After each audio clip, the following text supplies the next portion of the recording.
안녕하세요. 저는 40대 초반 여자입니다. 심심하다고 생각할 정도로 제 인생에서는 큰 사건들이 일어난 적이 없어요. 병원에 입원할 정도로 다친 적도 없고 경찰서에 가본 적도 없이 무난하게 잘 살아왔던 것 같습니다.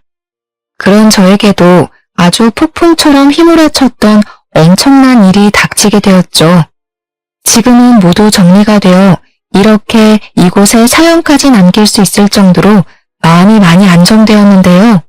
그때는 정말 너무 힘들었고 제 인생이 완전히 바닥까지 갈 수도 있는 상황이었으니 지금 생각해도 아찔하네요. 제 기막힌 이야기 한번 들어봐 주시겠어요? 저는 작은 회사를 다니다가 30 초반에 동네 번화가에 화장품 가게를 열게 되었어요. 정말 감사하게도 가게가 잘 되어서 지금까지도 같은 자리에서 계속 가게를 하고 있답니다.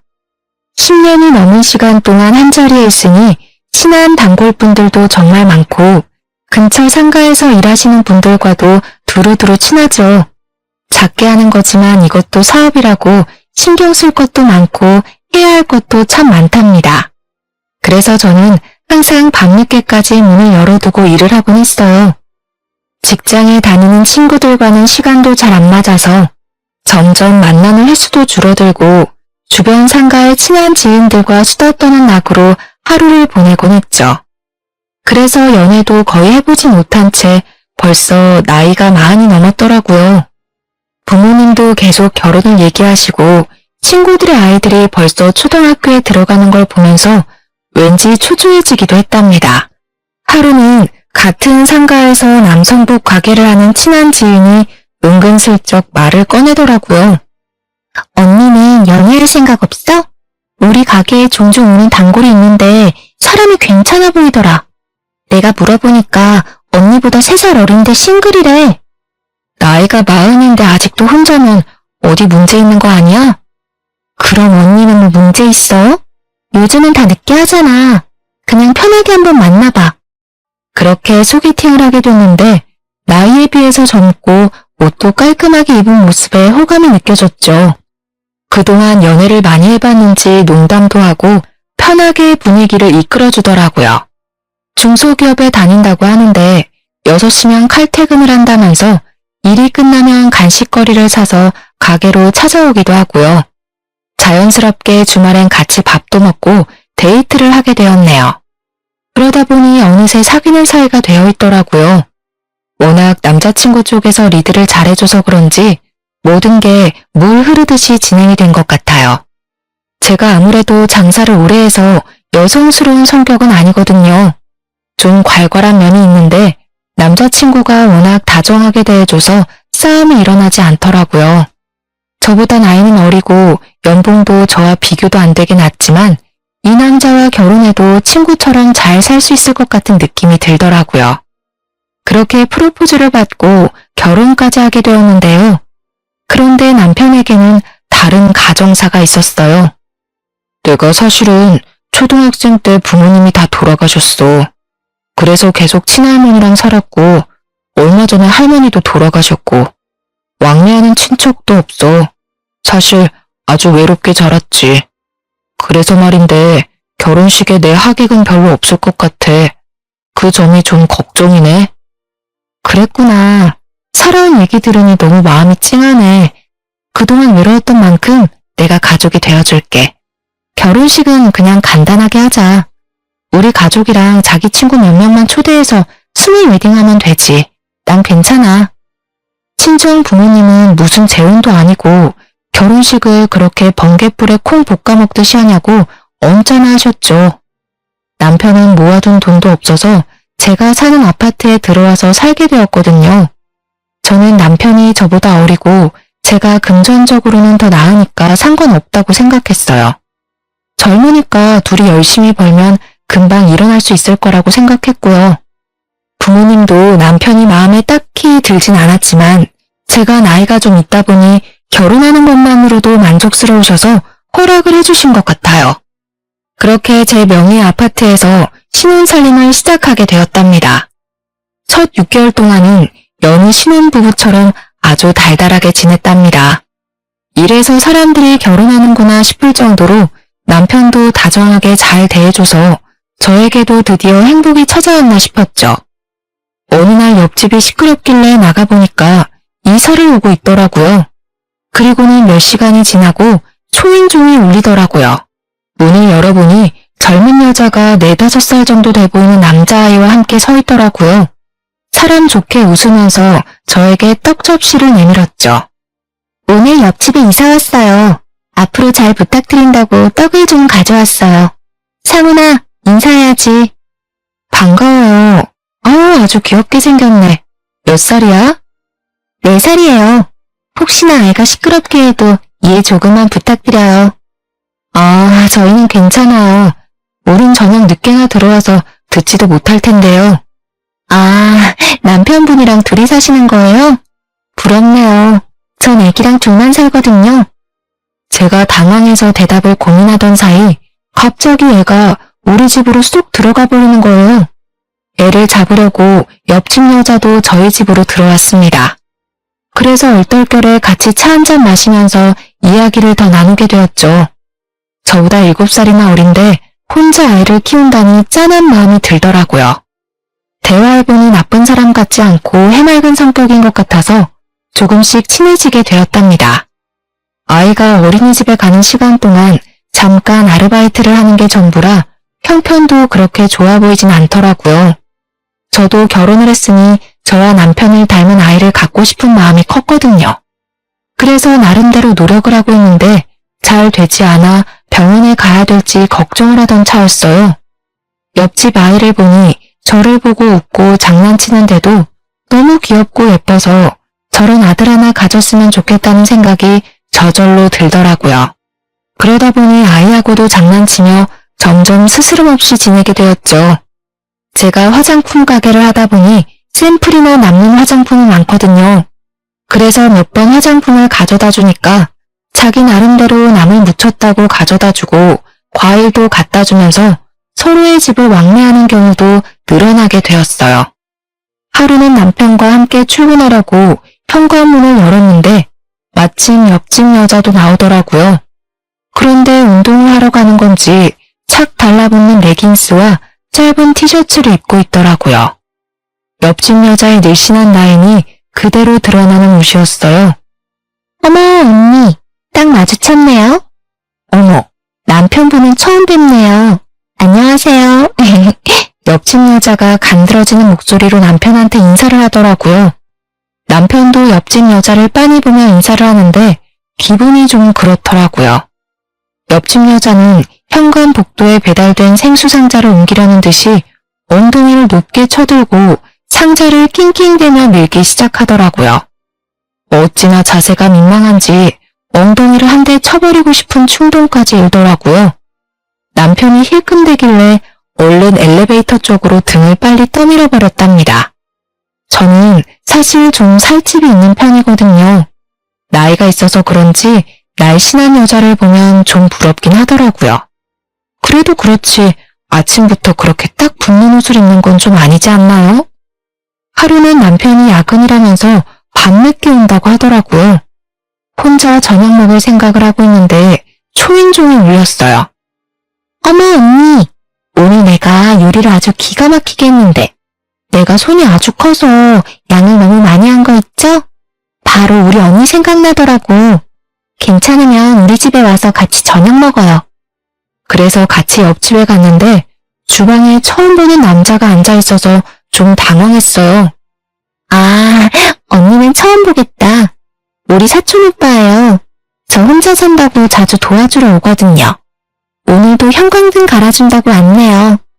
오빠가 사람이 진짜 괜찮은데 아직도 여자친구가 없어서 큰일이야. 저는 사촌 오빠라는 남자와 어색하게 인사를 나눴어요. 좀 불편해서 그냥 집에 가고 싶었지만 예의가 아닌 것 같아서 그냥 식탁에 가서 앉았죠.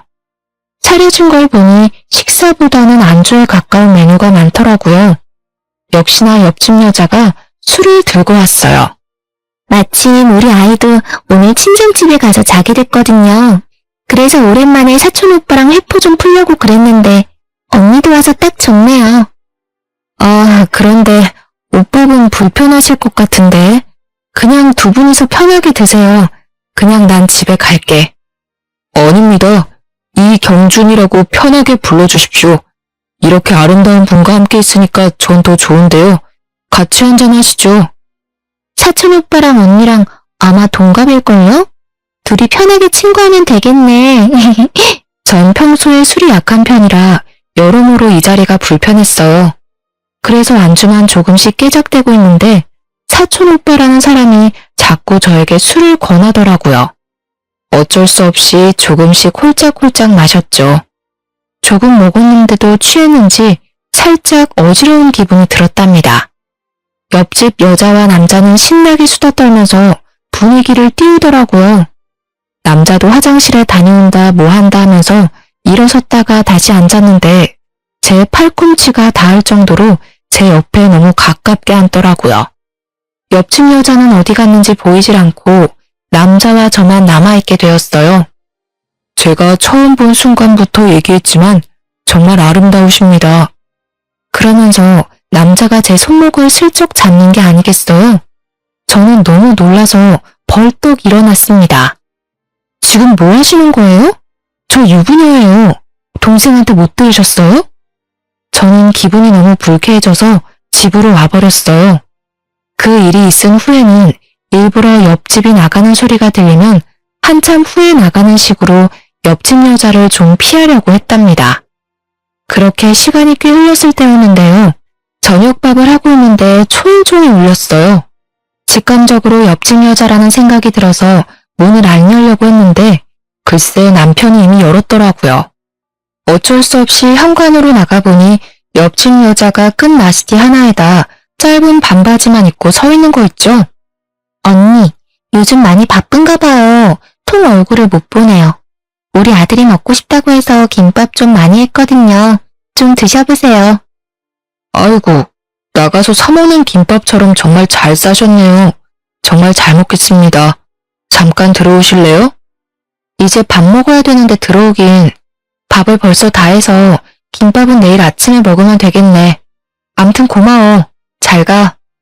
저는 옆집 여자를 서둘러 보내버리고 남편도 얼른 식탁에 앉으라고 큰 소리를 냈죠. 남편이 마지못해 와서 밥을 먹더라고요. 당신보다 나이가 한참 어려서 그런가? 애엄마인데도 엄청 몸매가 좋으시네. 누가 보면 당신이 애엄마인 줄 알겠어. 나이가 어린 건 어떻게 알아? 내가 말도 안 해줬는데. 아, 딱 보면 몰라? 훨씬 어려 보이는구만. 당신도 관리 좀 해. 맨날 가게에서 앉아만 있으니까 뱃살이 더 나오잖아. 좀 그만 좀 먹고. 나이 많아서 살도 안 빠지는 거 몰라? 가뜩이나 몸매가 훤히 드러나는 옷만 입는 옆집 여자도 거슬리는데 남편이 자꾸 옆집 여자와 저를 비교하니까 화가 솟구쳤습니다. 그 후로도 옆집 여자가 몇 번의 망치를 빌리러 온다거나 뭘 물어본다거나 한다면서 자꾸 밤에 찾아오더라고요.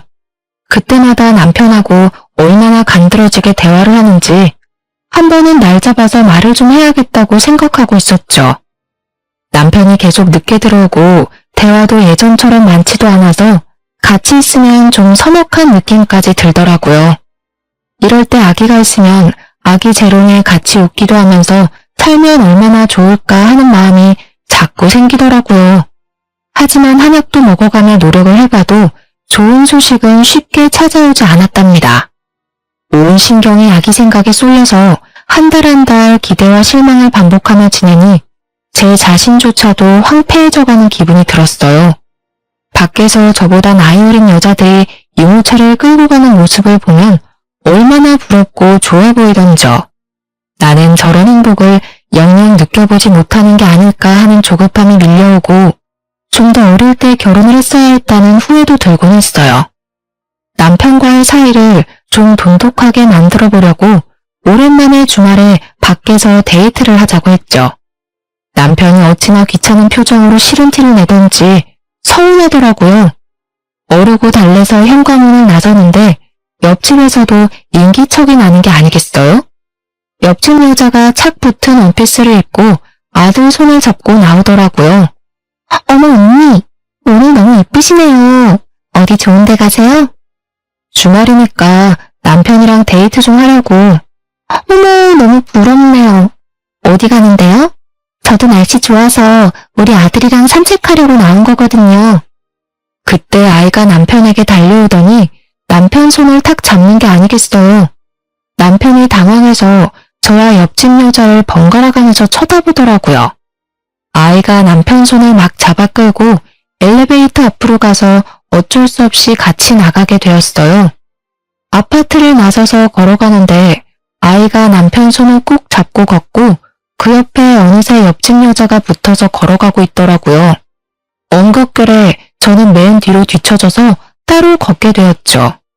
그때 지나가던 할머니들이 세 사람을 보면서 한마디씩 하더라고요. 아이고, 날이 좋아서 가족이 놀러 가나 보네. 좋을 때다, 좋을 때야. 아기가 지아빠를 쏙 빼닮았네. 마누라가 훨씬 어린가 보네. 남편은 들은 건지 안 들은 건지 그저 애 손에 끌려서 쫄쫄 따라가고만 있었죠. 뒤에서 세 사람을 보니까 할머니들 말대로 잘 어울리는 것 같아서 왠지 서글픈 기분이 들더라고요. 그래서 얼른 앞으로 달려가서 남편 팔짱을 끼고 걸음을 재촉했어요. 우리가 극장에 가야 돼서 좀 서둘러야 할 것 같네요. 그럼 다음에 봐요. 제가 남편을 데리고 빨리 걸으니까 옆집 여자가 입을 삐죽이더라고요. 저는 그렇게 옆집 여자와 아이를 남겨두고 남편과 차를 타고 출발을 했죠. 그렇게 남편과 극장에 갔지만 남편이 자꾸 틱틱대서 분위기를 다 망치고 말았어요. 결국 대판 싸우고 저녁도 안 먹고 집에 와서 쫄쫄 굶었답니다. 그렇게 남편과 저는 숨만 쉬어도 싸우기 시작했는데요. 결혼 초기만 해도 남편은 생활비를 꼬박꼬박 줬었거든요. 금액은 사실 적었지만 고마운 마음으로 받아서 아껴 쓰려고 노력했어요. 사실 벌이는 제가 더 괜찮았기 때문에 그걸로 남자 자존심을 갉아선 안 된다는 마음이 커서 제가 얼마 버는지도 말하지 않았었고요. 그런데 시간이 갈수록 남편이 자꾸 돈을 요구하기 시작하더라고요. 어느 날은 10만 원, 어느 날은 50만 원, 이런 식으로 자잘하게 자꾸 돈을 빌려달라고 했어요. 저는 그때마다 계좌이체를 바로 해주었는데요. 큰 금액이 아니니까 부부 사이에 바로 달라고 하기에도 좀 그렇더라고요. 그래서 그냥 남편에게 용돈을 준다고 생각하고 넘기고 있었죠. 그런데 한 달에 많게는 100만 원도 달라고 하는 식으로 계속 요구하니까 매출이 없는 달은 생활하기가 너무 힘들더라고요. 속은 부글부글 끓었지만 일단 지켜보자는 마음으로 참고 있었죠. 그런데 하루는 저녁에 들어와서 이런 말을 하는 게 아니겠어요? 회사가 좀 어려워져서 당분간 월급이 좀 밀릴 것 같은데 어떡하지? 우리가 있는데 바로 관두기도 그렇고 말이야. 앞으로 생활비는 못 줄 것 같아. 언제까지 월급을 안 준대? 그러면 새로운 회사를 좀 찾아보는 게 낫지 않아? 사장님이랑 내가 쌓은 정이 있는데 어떻게 바로 팽하냐? 너는 장사를 해서 그런지 참 매정하다. 너 돈 잘 벌잖아. 월 수입이 얼만지 말 좀 해봐. 나도 많이 못 벌어. 당신 월급보다 좀 더 많은 정도야. 거짓말 하지 마. 남편한테는 솔직하게 말을 해줘야지. 내가 뭐 네 돈 들고 도망이라도 간대? 왜 그렇게 숨겨? 한 달 매출이 얼만데? 매달 들쑥날쑥이라 딱 말하기가 좀 그래서 그래. 그럼 월급 다시 받을 동안 내가 알아서 생활비 내고 다 할 테니까 걱정하지 마. 그럼 됐지? 아씨, 진짜 비싸게 구네. 대충 얼마인지 말하면 될걸. 네가 이렇게 우리 사이에 벽을 만드니까 그렇게 갖고 싶다는 애도 안 생기는 거 아니야. 그게 무슨 황당한 논리야? 매출 알고 싶어하는 당신이 더 어이없어. 나도 당신 월급 정확히 모르잖아. 생활비도 그동안 30만 원 줬으면서 뭐 얼마나 많이 줬다고. 너 참 사람 은근히 무시한다. 옆집 여자 좀 봐. 말도 얼마나 사근사근하게 하고 남자를 시켜 세워주냐. 가서 좀 배워. 뭐? 지금 말 다 했어? 그리고 당신이 옆집 여자를 얼마나 한다고 그딴 소리를 해. 제가 화를 내자 남편은 짜증을 내면서 얼른 안방으로 들어가 버리더라고요. 맞아요. 생활비 30만 원 받으면서 저녁마다 고기 반찬 해서 차려주고 청소며 빨래며 살림도 다 한 게 바로 접니다. 저는 그래도 혼자 일하니까 남편은 회사에서 얼마나 사람들에게 시달릴까 싶어 제가 다 도맡아 했어요. 저보다 나이도 어리지만 그래도 남편이니까 청소기 한 번을 돌린 적이 없어도 대우해주려고 노력했네요. 그랬더니 점점 도가 지나치더라고요. 집에 오면 고개를 핸드폰에 쳐박고 저를 한번 쳐다보지도 않은 날이 늘어났답니다. 제가 대화를 해보려고 하면 귀찮아하면서 오만상을 찡그리고요. 당연히 아기를 준비하는 과정도 성의가 없었죠. 약속을 미루기 일쑤고 술 먹고 밤 늦게 들어오기도 하고요. 그런 남편의 모습을 보며 저도 점점 마음을 닫게 되더라고요. 늦게 결혼한 만큼 알콩달콩하며 행복하게 살고 싶었는데 이건 집에 청소년 남자를 키우는 기분이 들기까지 했어요. 제가 원하던 결혼의 모습과는 너무 달라서 이럴 바엔 차라리 예전처럼 혼자 자유롭게 살고 싶다는 마음이 들었죠. 그러던 어느 날 남편의 숨겨진 모습을 보게 된 날이 있었어요. 어김없이 술 냄새를 풍기며 밤 늦게 들어와서는 방으로 들어가려는 제 팔목을 거칠게 잡더라고요. 나 차 좀 바꿔줘. 사고가 나서 차가 없어. 뭔 소리야? 말을 똑바로 해. 차가 없다니. 사고는 언제 났는데 이렇게 멀쩡해?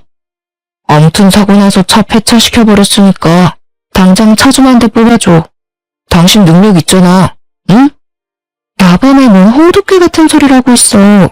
오늘 아침만 해도 멀쩡했던 차를 폐차시킨 게 말이 돼? 그럼 당신도 병원에 있어야지. 폐차시켰던 증거 있어? 증거 보여줘봐. 아이씨, 무슨 증거야. 누가 꼰대 아니랄까봐 진짜. 야, 하늘 같은 남편이 차 뽑아달라면 알았다고 하면 될 것이지. 뭔 말이 그렇게 많아? 안 되면 할부로라도 사줘. 당장 타고 다녀야 될 거 아니야. 내가 내일 계약할 테니까 당신이 명의만 좀 빌려줘. 말도 안 되는 소리 그만해. 차 사기만 해봐. 당장 급하면 내 차 타고 다녀. 그럼 되잖아. 어이씨, 진짜 더럽게 말 안 통하네. 남편은 갑자기 소리를 지르면서 집안의 물건들을 다 내던지기 시작했어요. 텔레비전부터 시작해서 청소기, 그릇들까지 닥치는 대로 깨부수는데 너무 놀라고 무서웠답니다. 남편이 이렇게 폭력적인 모습이 있는지 전혀 몰랐었는데 눈까지 희번뜩해서 난장판을 치는 걸 보니 내가 생각했던 사람이 아니었다는 생각이 퍼뜩 들더라고요. 저는 울면서 그만하라고 소리를 질렀어요. 남편은 씩씩대며 집안을 휘젓고 다니다가 문을 박차고 나가버리더라고요. 그렇게 남편은 3일 동안 집에 들어오지 않았어요. 저는 혼자서 남편이 부순 물건들을 다 치워야 했죠.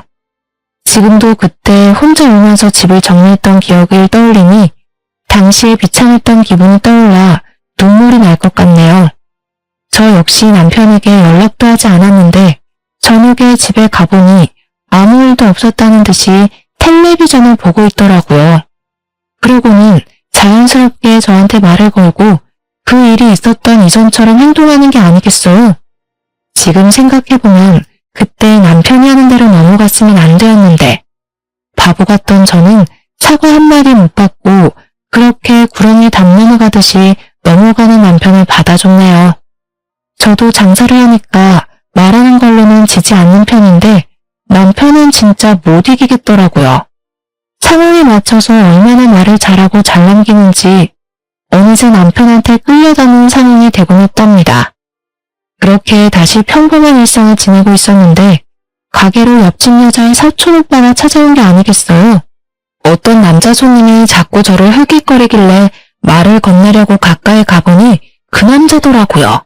제가 놀라서 쳐다보니까 남자가 씩 웃는데 기분이 좀 그렇더라고요. 그동안 잘 지내셨어요? 제가 찾아와서 놀라셨죠? 아, 네. 좀 당황스럽네요. 화장품 사러 오신 거예요? 여기가 제가 하는 가게인 거 알고 오신 거예요? 네. 이 근처에 뭐 사러 왔다가 여기서 화장품 가게 하신다고 사촌동생이 말했던 게 기억이 나서요. 혹시나 들어와 봤는데 딱 여기 계셔서 저도 놀랐습니다. 점심 안 드셨으면 같이 드실래요? 저 혼자 먹으려던 참이거든요. 아, 먹을 시간이긴 한데 전 보통 배달시켜서 간단하게 먹어요. 그러지 마시고 나가시죠. 제가 아주 맛있는 거 사드릴게요. 오늘 날씨가 아주 좋아요. 바람도 쐬고 좋잖아요. 자자, 얼른요. 저도 좀 마음이 답답했었는데 산책하면 좋겠다 싶어 그냥 따라 나섰어요. 근처에 맛있는 식당을 안다면서 저를 이끌더라고요. 그래서 20분 정도를 천천히 걸어가며 얘기를 나눴죠. 주로 남자가 질문하고 저는 짧게 대답만 하는 식이었답니다. 저번에 일이 좀 걸리긴 했지만 옆집 여자에 대해 좀 알고 싶기도 해서 남자를 따라 나선 것도 있었고요. 은근슬쩍 옆집 여자에 대해서 물어봤는데요. 옆집 여자에 대해 얘기해 준 거라곤 혼인 신고한 적 없이 아이 아빠와 살다 헤어져서 아이를 키우며 혼자 산다는 이야기였어요. 대부분 이미 알고 있던 거라서 딱히 놀랍지도 않았고 중요한 얘기는 해주질 않아서 좀 김이 빠졌죠. 그날 저녁에 집에 들어갔는데 남편이 옆집 아이와 함께 놀고 있는 게 아니겠어요? 둘이 아이가 가져온 로봇을 가지고 신나게 장난을 치고 있었는데 남편이 그렇게 아이와 잘 놀아주는지 처음 알았네요. 당신 어떻게 된 거야? 이렇게 늦은 저녁에 왜 옆집 애가 여기 있어?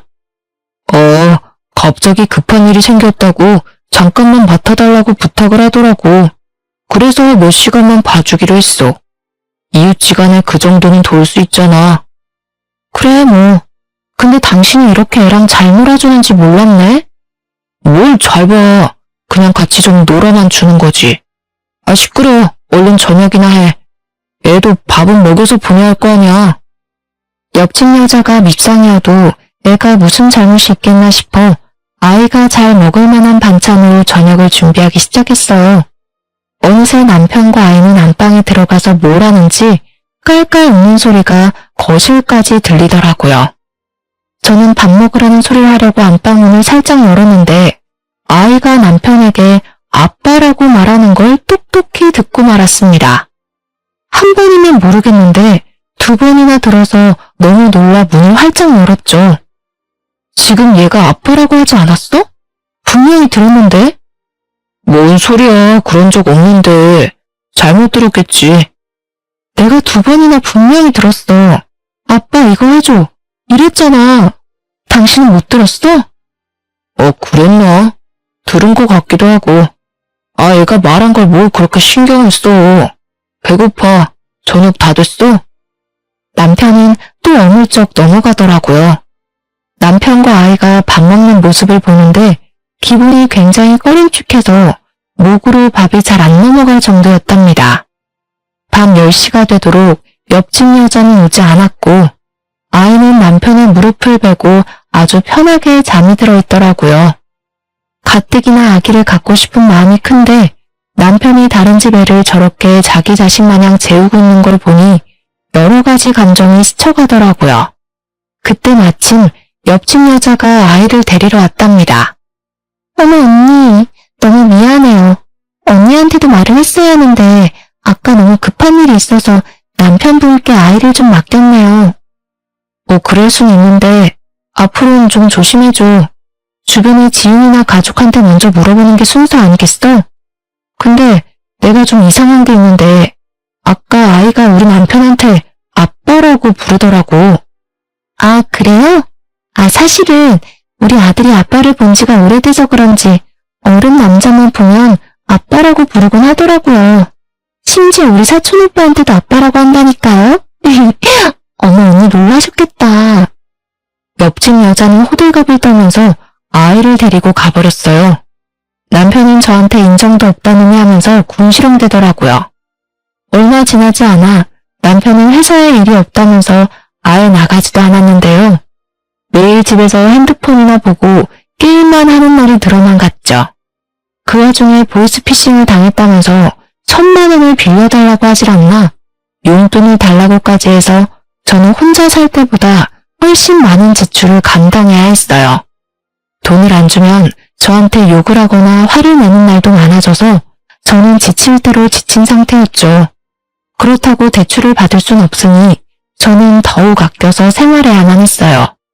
심지어 가게에서 배달시켜 먹는 밥값도 아까워서 집에서 도시락까지 싸서 다니기까지 했죠.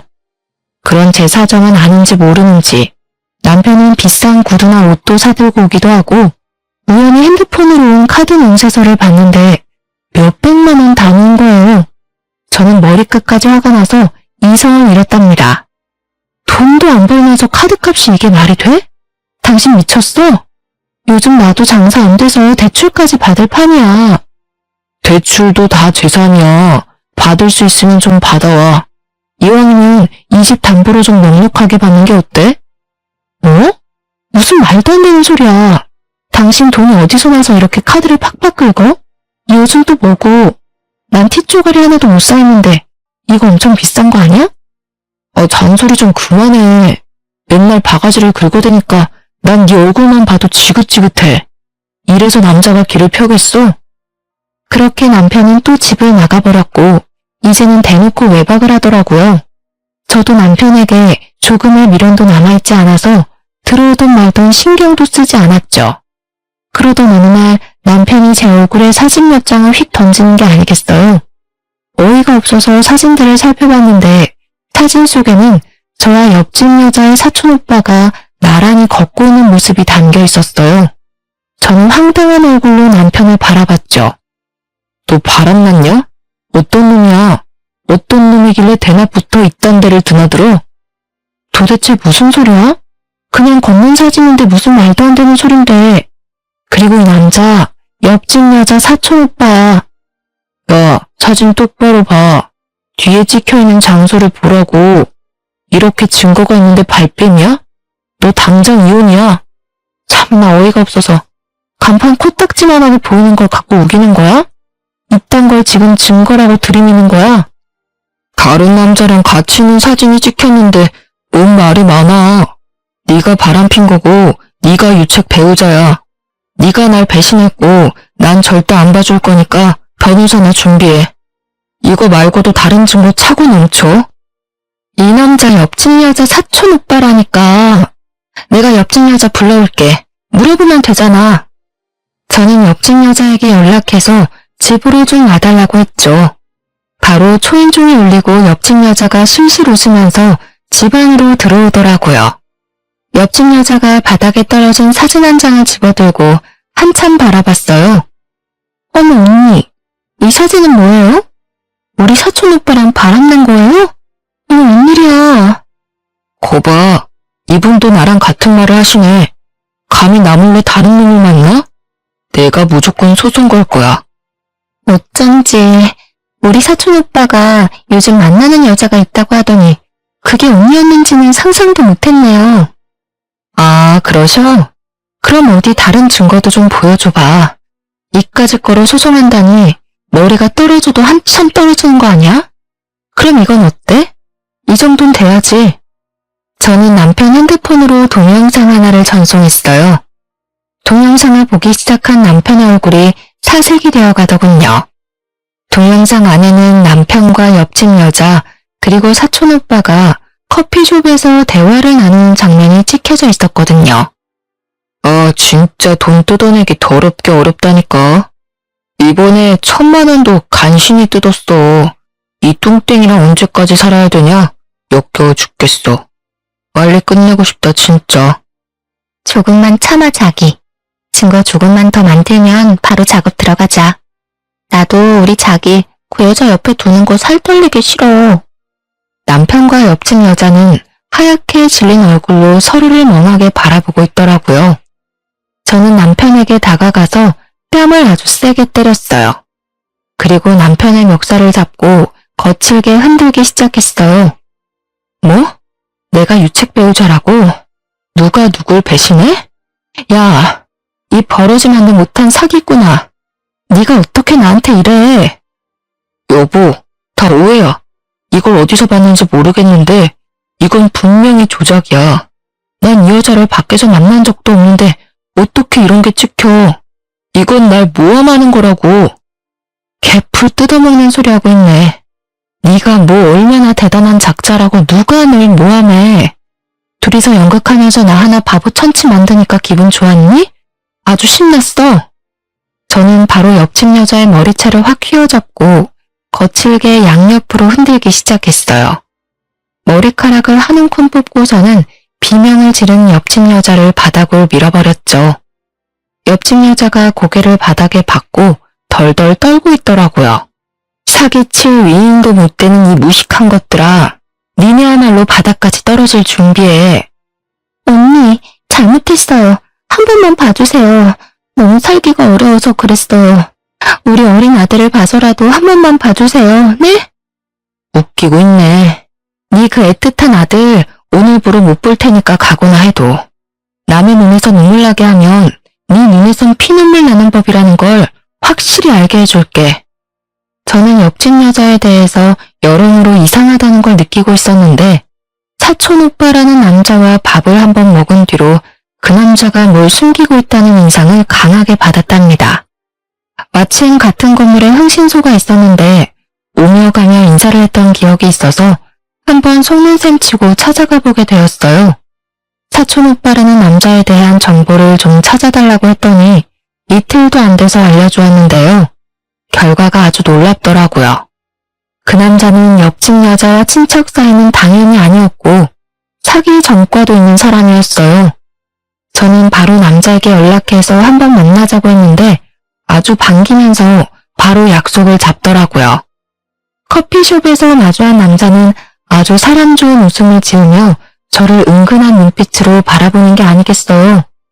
그쪽이 누군지 다 알고 왔으니까 솔직하게 다 털어놓는 게 좋을 거예요. 그럼 그쪽은 형은 면하게 해줄 테니까. 지금이 마지막 기회예요. 또 감옥 가고 싶진 않잖아요? 제 말을 들은 남자의 표정이 순식간에 변했어요. 정색을 하고 말을 하는데 완전히 다른 사람 같았답니다. 그 두 사람이 다 짠 거고 저는 아는 게 없어요.